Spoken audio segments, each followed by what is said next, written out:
Hey everybody, Fred Wooden here, your interim minister, and it's been a fun morning so far as we try to get our worship service together. Chiefly at my end, my iPhone wanted to lose all of its power, so I'm inside instead of outside. But the point is not that we do a perfect job, but that we do a decent job of reaching you. I'm your interim minister in this time in between, this liminal period of our congregational life and our national life. And it reminded me of a poem by W.H. Auden, his great Christmas poem, For the Time Being. We're in the time being. We're also in the time being spiritually, a period called Advent, when we are not quite where we were and not quite where we're going. It's exactly where we need to be right now as a community. And so for the time being today, you are a part of a community at worship no matter where you are. And this is where we pause in doing all the important things just to give a little time to being, to take note of what is worthy of our doing. With that hope, on this Sunday, which is in many ways about hope, I welcome all of you to this very virtual but very real worship. To make it even more real, we will invite others to take part, including my colleague in ministry, Marcy Bodwin, who's going to remind us of our goings on. Marcy, what's up? Yeah. Good morning. So a couple of requests to remind you. The worship committee is looking for pictures of you, your family, children, groups, individuals, holding a candle or lighting a candle. Please send any of those photographs to blakehyman@gmail.com. We got a candle going there. Blake, do we have that email up for everybody to see so that they don't have to listen to blakehyman@gmail.com? The second request is from the transition committee, and they are asking to help us move beyond our last ministry and prepare to welcome a new and different ministry. The transition team is asking you to send your memories of VUU. What brought you here? What kept you here? Well, how did this become your congregational home? Tell us something significant about your time at Valley UU, your personal memories, good, bad, or indifferent. So you can send that story in written, audio, or video format to history@vuu.org. So 2 asks from you to help you bring us together as a community a little bit more. We want to include you in that. So after worship today, we will be having breakout rooms again, and your prompt, I'll put it in the chat, is can your hopes outlast your disappointments? And if you're new, you can choose to disregard to decline the breakout room offer so that you can stay in the large group with Reverend Wooden.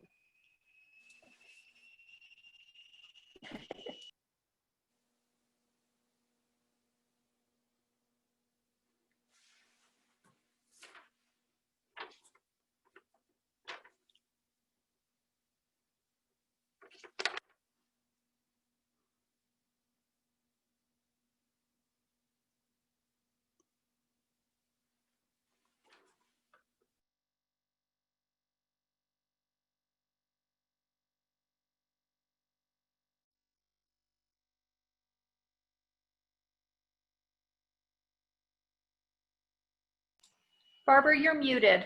Barbara, we can't hear you. I'm going to start again. Sorry about that. Sorry. I'm Barbara Metz, and I have lit my chalice with a mute on, so here we go again without a mute on.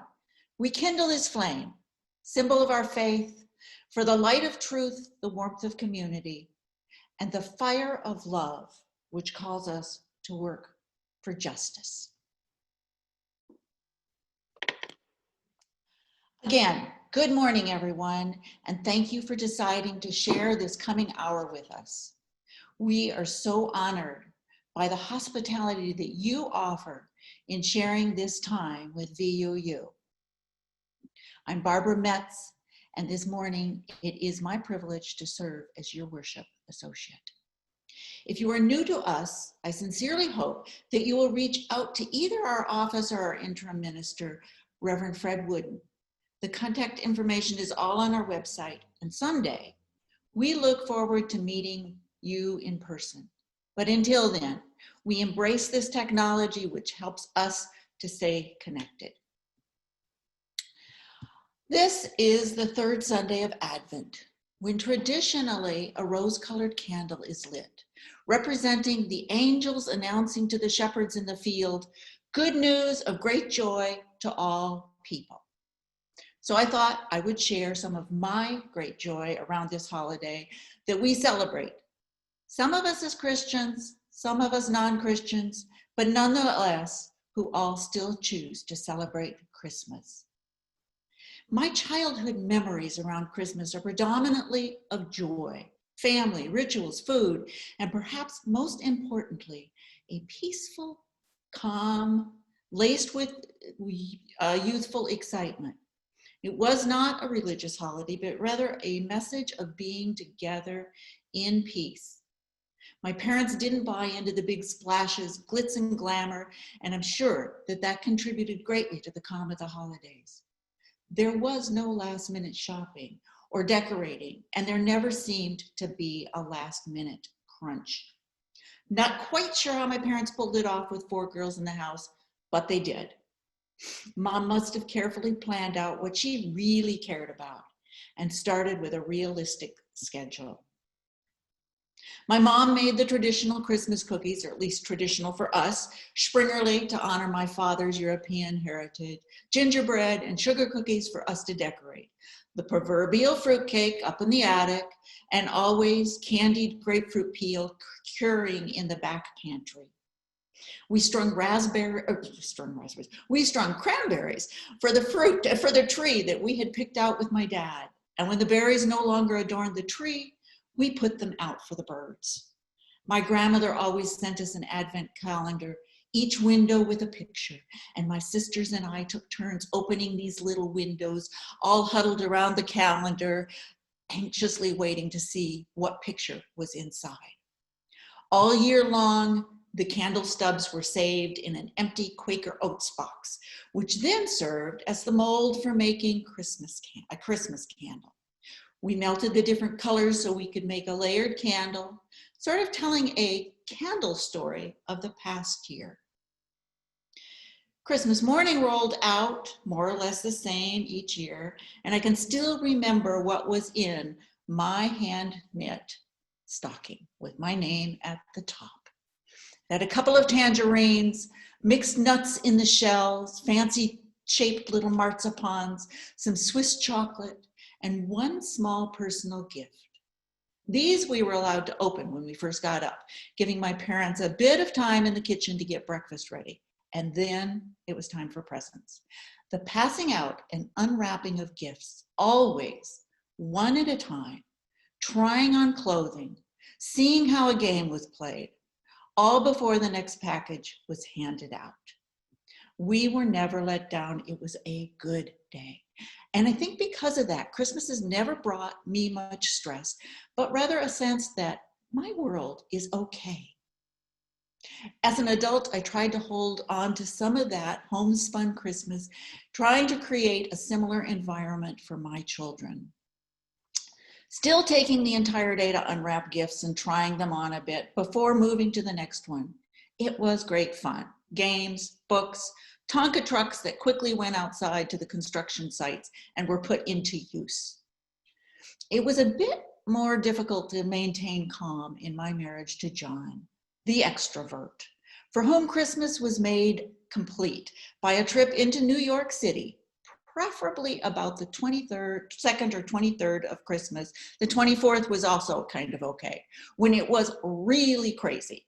To be part of the hustle bustle, to go to the Rockefeller Center and watch the skaters, and to look at the decorated windows. He loved Christmas with all the trimmings, and the crazier, the better. But I certainly understand Christmas not being so easy for everyone. When my husband John died, and then less than 3 weeks later, my son Matt also died, I fully expected to want to ditch the season. I even tried to the first year, but I failed miserably. At first, I told myself I wouldn't bother with a tree just for me. And then about 3 days before Christmas, I woke up, ran out, got a tree, decorated it, just for me. Now I hold on to the memories of John's joy in New York City and the excitement of my son with his new Tonka trucks, moving the dirt around with such intention.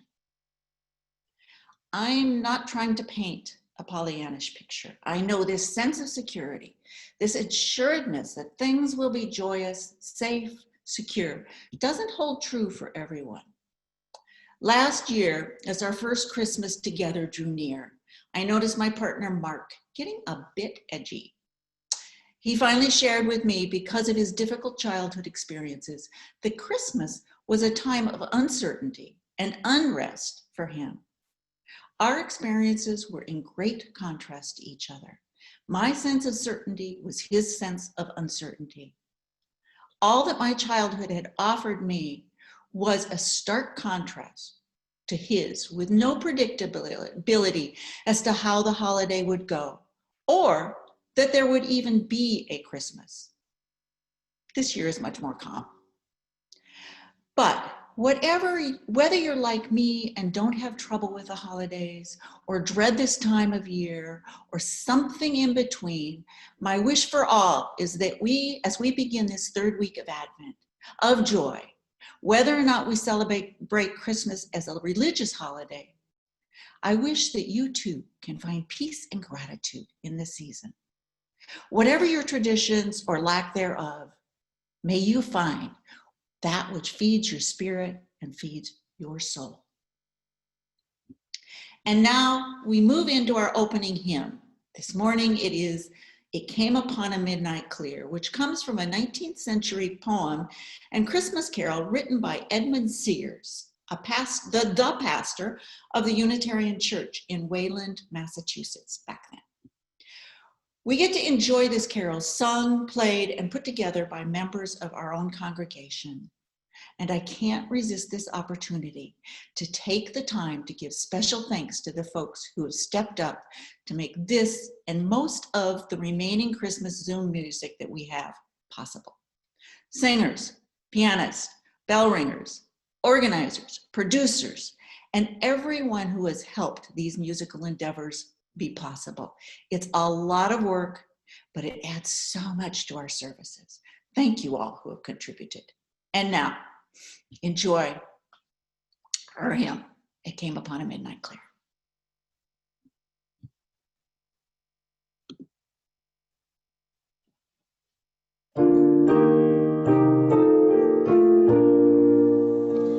It came upon a midnight clear, that glorious song of old, from angels landing near the earth to touch their harps of gold.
Can you all hear me now?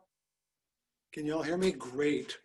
I had some words prepared for the offering, but like I said, the morning didn't come out as expected, and that made me think about something new.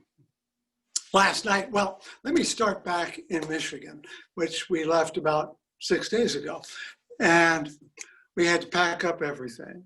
And one of the things we packed up were the gifts I got from my synagogue. I'm not Jewish, but I participated in one. And in that box of gifts, Hanukkah gifts, was latke mix. You know what latkes are? They're potato pancakes, is what it comes down to. And you have them at Hanukkah because you fry them in oil. And you fry them in oil because of the miracle of the oil that lasts 8 days. Now, I'm not going to give you the whole Hanukkah story. That's a whole other world, and it's really cool. But the real story is the word Hanukkah, rededication.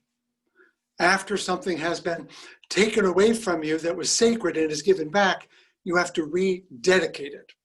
That is to say, you have to recommit yourself and it to the work that has to be done. And so when we get to this point in the service every Sunday, you're doing some Hanukkah, you're rededicating yourself. You're coming to get rededicated to your spiritual, moral, personal center and heart, the things that make you, you. So what has this to do with the offering? Well, the offering means it is your chance to act on that dedication. Are you dedicated to the institution that's dedicated to you? Now, whether you give today or next week or tomorrow, one way or the other, your dedication to this community through your gifts of money allow you to be dedicated to your values greater. So I want you to rededicate yourself this morning and to solemnize that with the oil of support. It's really simple. So either text GIVE to 480-725-4522. You can choose GIVE from our menu at vuu.org, or you can mail your check to us at 6400 West Del Rio Street here in Chandler, Arizona at 85226. It's not small. It's not trivial. It's not spiritual. It's the most spiritual thing you can do today. So we invite you now, to the extent that you can, to rededicate yourself to who we are. Barbara? We now move into our time of centering. And we're going to do it with an instrumental arrangement of Lo How a Rose, done by a longtime composer friend of mine who has graciously allowed me to share her music with you. This instrumental version allows us to focus inward, to not be so distracted by the words, to settle in, and to let go of all the business of the week. Lo How a Rose.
I'm going to ask a favor of all of you now, if you can. I'd like you to exercise a spiritual discipline as we move into our time of prayer, because it will not be like most times of prayer.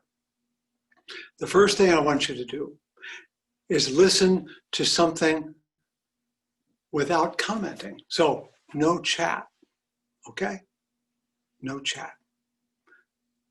Turn that off. I want your attention to what's going to be said, not just by me, but by a little girl 100 and some years ago, articulated by a young woman right now, answered by an old man years ago, repeated by an older man right now.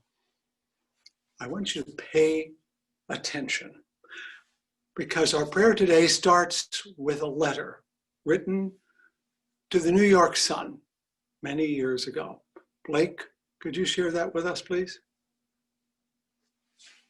Dear Editor, I am 8 years old and some of my little friends say there is no Santa Claus. Papa says if you see it in the sun, it's so. So please tell me the truth. Is there a Santa Claus?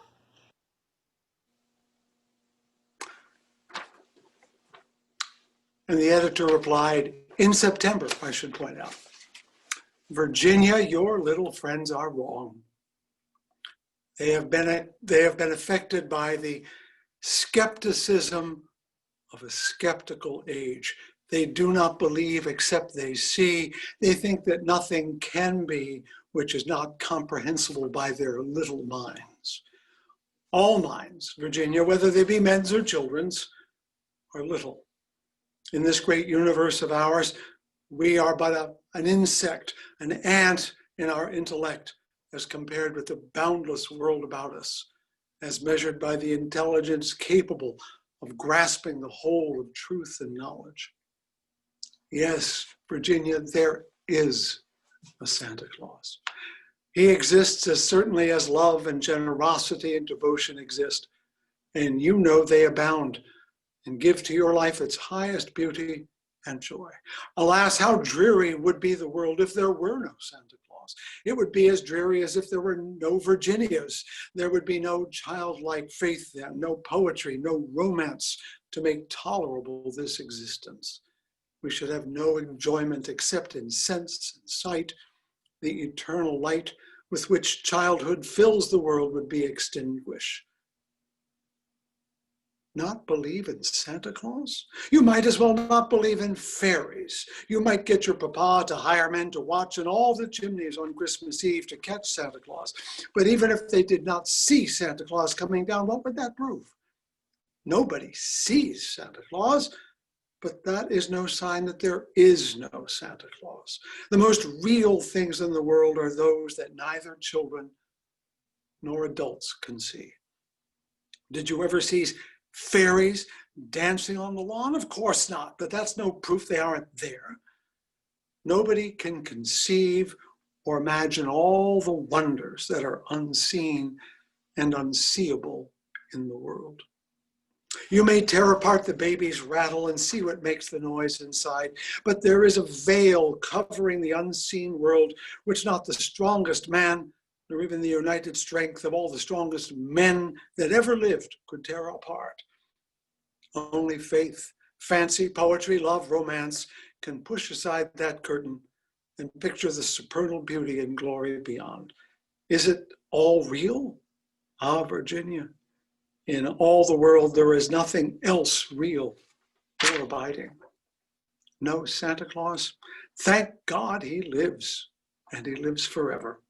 1,000 years from now, Virginia, nay, 10 times, 10,000 years from now, he will continue to make glad the heart of childhood. And now let the child within you, the Virginia that occupies all of our hearts, give us a moment of pause and gratitude and wonder before we sing our next hymn.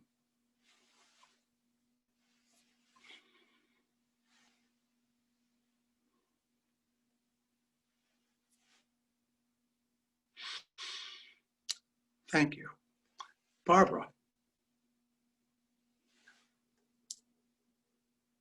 Oh, Someone unmute Barbara, please. I did, I think. Yep.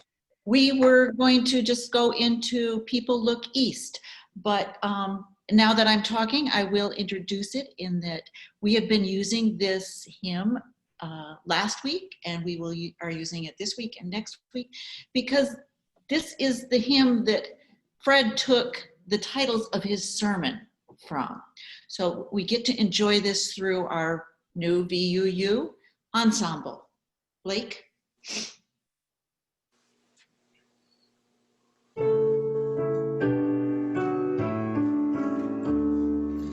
People look east, the time is near of the crowning of the year. Make your house fair as you are able. Trim the hearth and set the table. People look east and sing today. Love, the guest is on the way. Girls, be glad the worth is there. One more seed is planted there.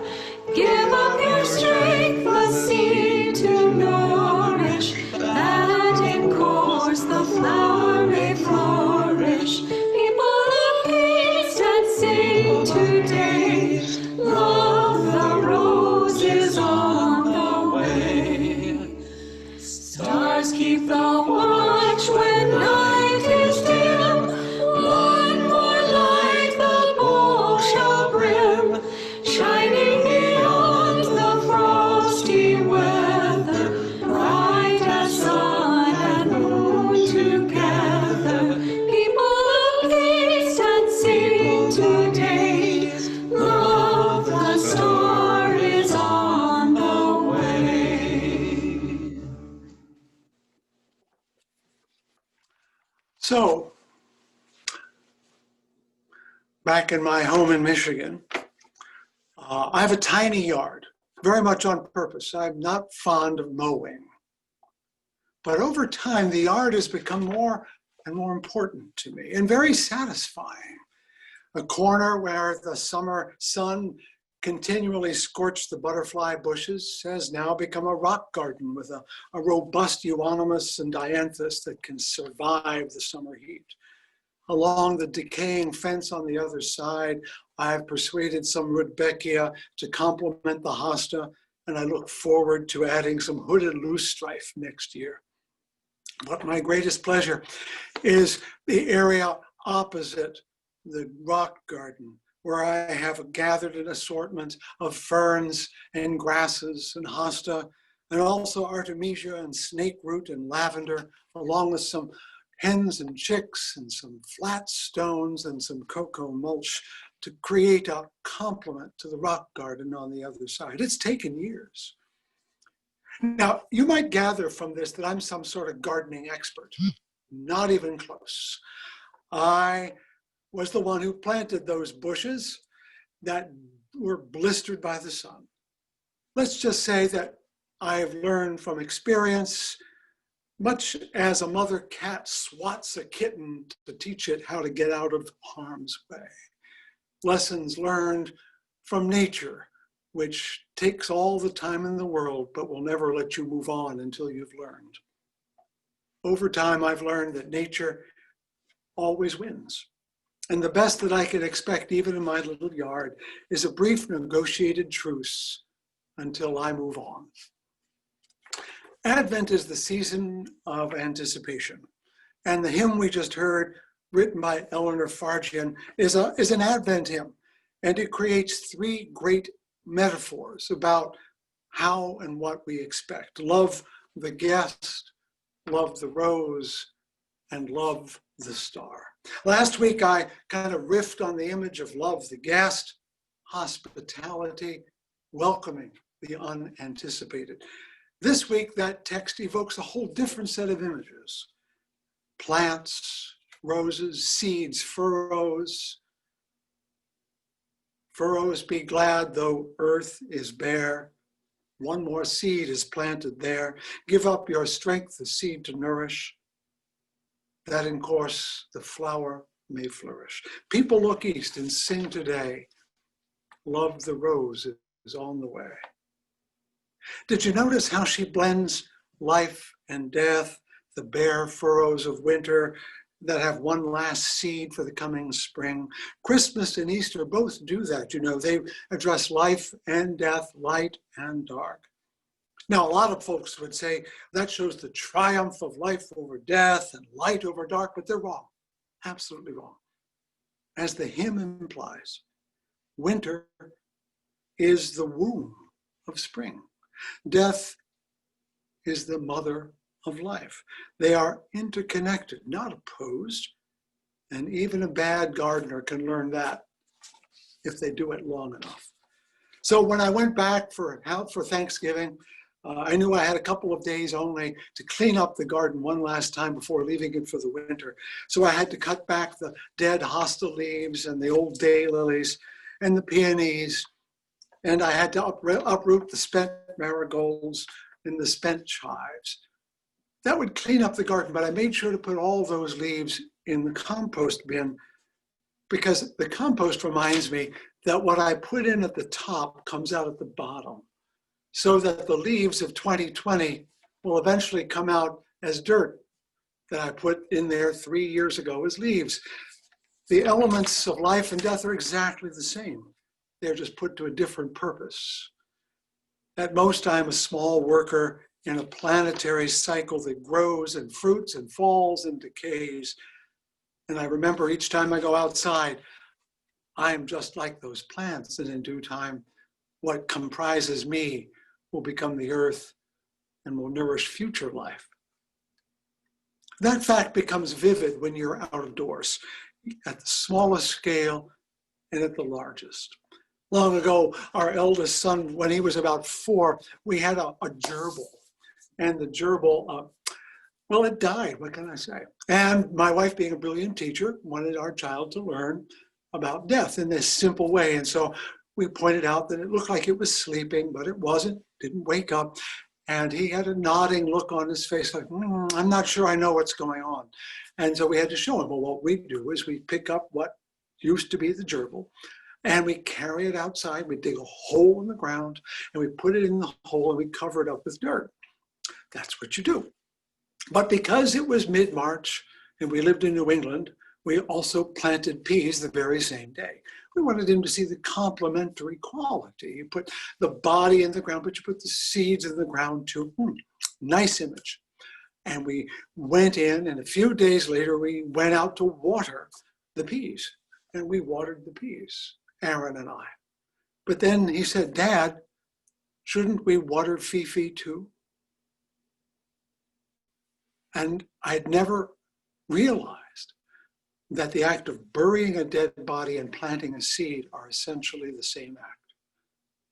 I'd never realized that in a young mind, life and death move back and forth in his mind easily and readily. We went and watered Fifi, the gerbil. And I'm sure he hoped that somehow she would grow back, the same way the peas were bound to come up out of the ground. And now you know where resurrection comes from. He saw something I had overlooked. That is that wisdom of childhood. We heard the editor of The Sun talking about the childlike faith that there is more at stake, more at work than we often realize. And what's more, we sense, if we give ourselves room to feel it, that there is something at work in the universe that's larger than we can perceive. We may not even know what it is. In fact, we Unitarian Universalists try not to say what it is because we know it won't be right. It won't be enough. But that doesn't mean it's not there. This sense that there is something more to reality than what we know. We call that hope. One of the themes of Advent. That's the small way we encounter nature. But there is a large way too. William Blake, the wild mystical poet of the late 18th century, said, to see the world in a grain of sand and heaven in a wildflower, to hold infinity in the palm of your hand and eternity in an hour. That's the idea.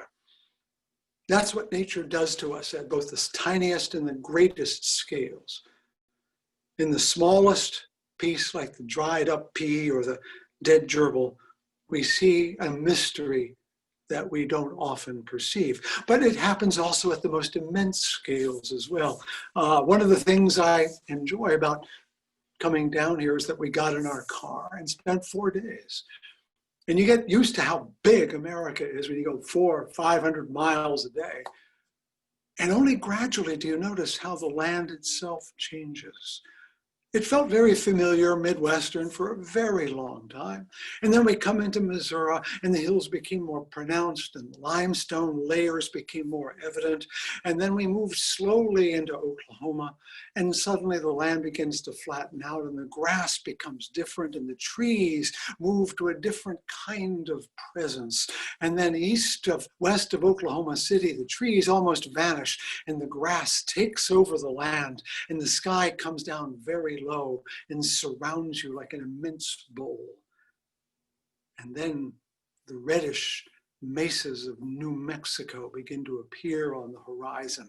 And you go cutting through these worn places, worn by millions of years. And then on our last day, as we got up and left Albuquerque and climbed up toward Gallup, New Mexico, the rain began. And as we got higher and higher, it turned into snow and sleet. And there we were tearing down a highway way too fast, behind trucks going way too fast as the rain ran back and forth across the highway. It let up a little bit in Holbrook, Arizona. And then we came south, heading toward Payson. And then as we left Payson and started going down the mountain, down, the fog and the rain came and we could barely see in front of us. The immensity of nature became indisputable. And how can one not feel humbled, even trivial, before such power? Yet even then, as they unfolded, the pea and the gerbil, the prairie and the mountain, the rain and the fog, the how of it all remains a mystery, doesn't it? We behold the mystery, but we can't explain it. Something remains hidden, at least to our eyes and ears. It lies still in that earth, in those furrows of winter, even as it reveals itself in the pea plant, in the rotting corpse, in the cloud that comes down low. That's why no matter how much we know about anything, how much we know and why we know it, even as science ferrets out the smallest fragment of DNA or a Higgs boson, we can't explain the why of it at all. And we cannot witness any of it in the end without a shudder of majesty and recognition. Because inside of us is the knowledge that the whole truth will never fully be available to us. In an encounter with nature, we come away knowing only two things for sure. It is huge and we are small. It is all and we are a part. Now, I study theorists of religion all the time, and they love to study primitive societies, and you might wonder why. Well, they are easier in some respects, but what's really key is that they're not far away from that most evident, most early, most elementary kind of religion, which is the encounter with nature. We, of course, are modern people who no longer believe in exotic spirits lurking in logs and stones. We think we have risen above the crude literalisms to a more refined and scientific plane, but those ancient feelings are still there. Isaac Newton said he would stood on the shoulder of Aristotle to perceive the world. Well, great religions stand on the earlier beliefs about those stones and trees, about fire and about storms, about water and rain. Think about how often the tree shows up as a symbol. There is the Hindu Yama, which is a great tree, the Norse Yggdrasil, the trees that hold and connect the earth, the Kwakiutl and the Haida and other tribes in the Pacific Northwest carve their great totem poles, which look like trees that connect the heavens and the earth. The Buddha found enlightenment under a tree, just last week, in fact. And Jesus was crucified on what used to be a tree. The symbol of the tree is universal, with many meanings that play one with another, like a maypole, as the ribbons interplay. Eleanor Fargen's words take their origins from that hymn you heard earlier, "Lo, how a rose ere blooming." That, in turn, comes from a passage in the Hebrew prophet Isaiah. There shall come forth a shoot from the stem of Jesse. A branch shall grow out of its roots. The Bible is full of these images. But I suspect the symbol was there before the Bible was ever written down. The tree and the fabled garden, the burning bush, the staff of Aaron before Pharaoh, these are all images that were recruited from nature, evocative of the ubiquitous and ancient power of the natural world that they all felt and understood. They understood themselves to know. That they would become tools to express a new idea does not erase their original power, though. In fact, I love the multiplicity of meanings in all these nature symbols. It's an enrichment. To use a musical metaphor, they're polyphonic, multiple voices coming out of the same piece, the same contraption, the same conception. It is a counterpoint of the Spirit, allowing us to hear more than one idea at a time. That's why I like Yuletide and Eastertide. They have so many symbols stacked one atop the other. The polyphony of images is most audible at this time of year. We blend the pagan with the Christian, the European with the Semitic, the secular with the sacred. These times, when the layers of history and meaning become visible, are when we can hear the polyphony of hope. Hope, as many of you know, was described by Emily Dickinson as a bird that perches in the soul and sings the tune without the words and never stops at all. I like that, tune without words. Is that not the perfect image of hope? You may hope for health, or you may hope for riches, you may hope for children, you may hope for fame, but they all sound the same when they're sung through our hearts. You know, I love opera, and I swoon over great arias even when I don't know the words. Why? Because the music conveys the longing, the love, the hope, the despair. It is the tune that matters. Who could not be moved by the Countess forgiving the Count at the end of Figaro?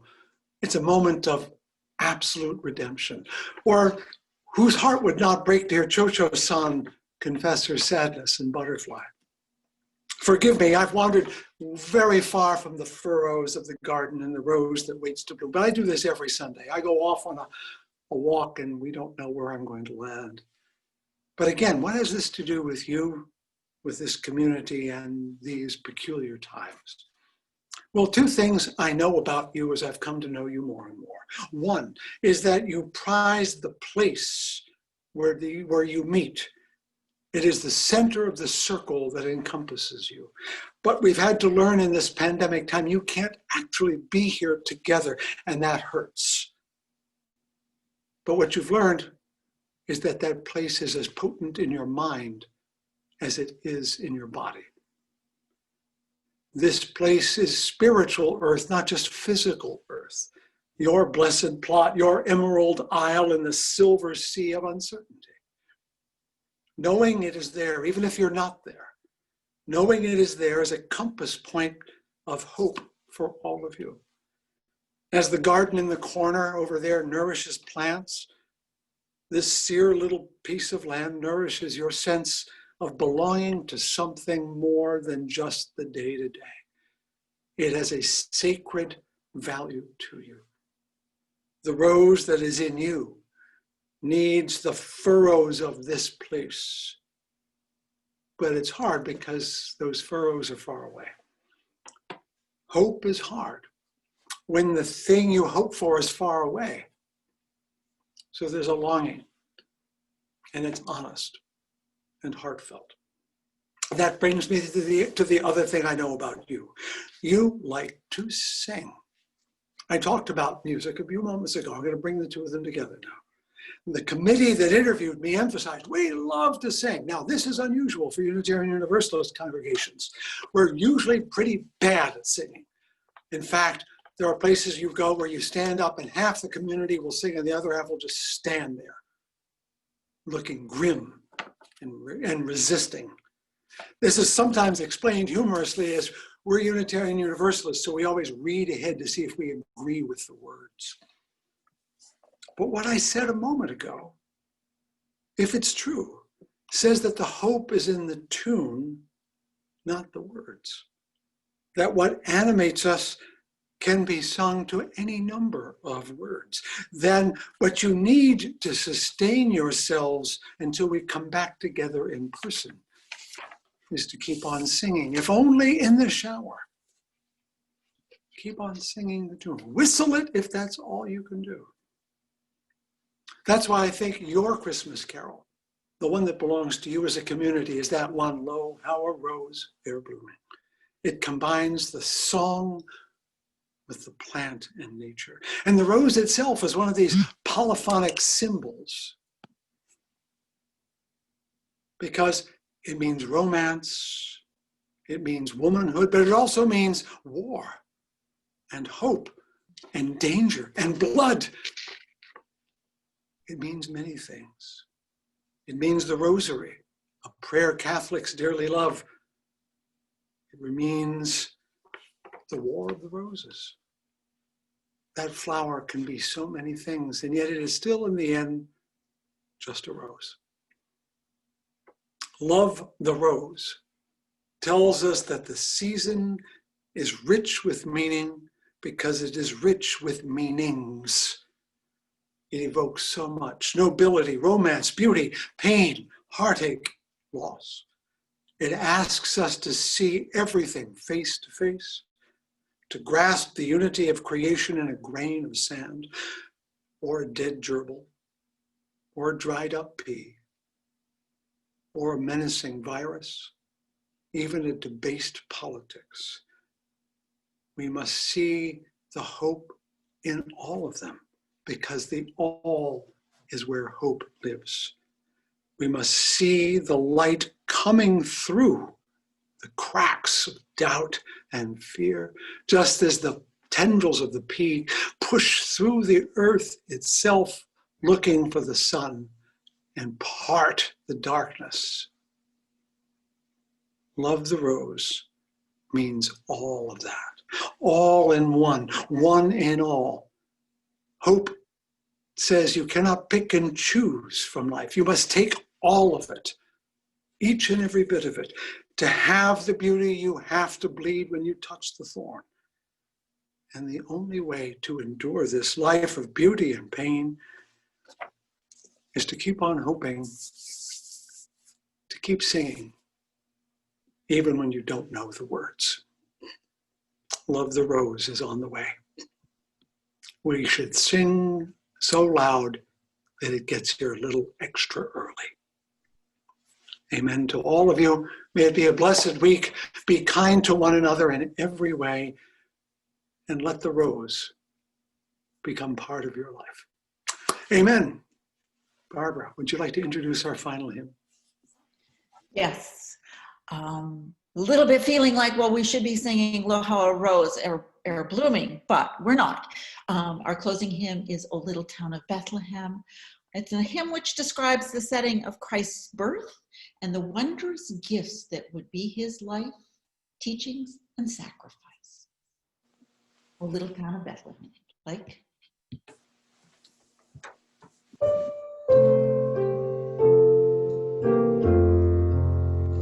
Oh, little town of Bethlehem, how still we see thee lie. Above thy deep and dreamless sleep, the silent stars go by. Yet in thy dark streets shineth the everlasting light. The hopes and fears of all the years are met in thee tonight. For Christ is born of Mary and gathered all above. While mortals sleep, the angels keep their watch of wondering love. O morning stars together proclaim the holy birth. Let praises ring from God a ring, good to all on earth. How silently the wonder is made known, when God imparts to human hearts the gift that is our own. No ear may hear that coming, but in this worldly day, when souls are truly humble, then the day rests within.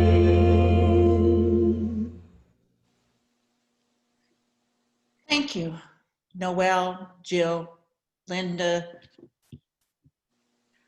Izzy, Hugh, for that. Just a quick reminder before we extinguish our challenges, our chalices, which may be challenges. Breakout room question is, can your hopes outlast your disappointments? And now, if you can grab your chalice, we will extinguish them with our words. Though we extinguish the chalice, our connection to each other and this community remains. May its light guide us this week as we walk the path of justice, speak words of love, fill our world with compassion until we meet again. Enjoy these words that Harvey Milk reminded us so many years ago. You gotta give them hope. That's what we expect of leaders. And sometimes we go begging because we're not hearing that. But the point is, the hope really belongs to you, because you cannot give hope unless you have it. So what is your hope? And is it large enough that even if you don't see it come to pass, you can still hang on? If you don't know, here's a clue. Can you sing? As long as you can sing, there's reason to hope.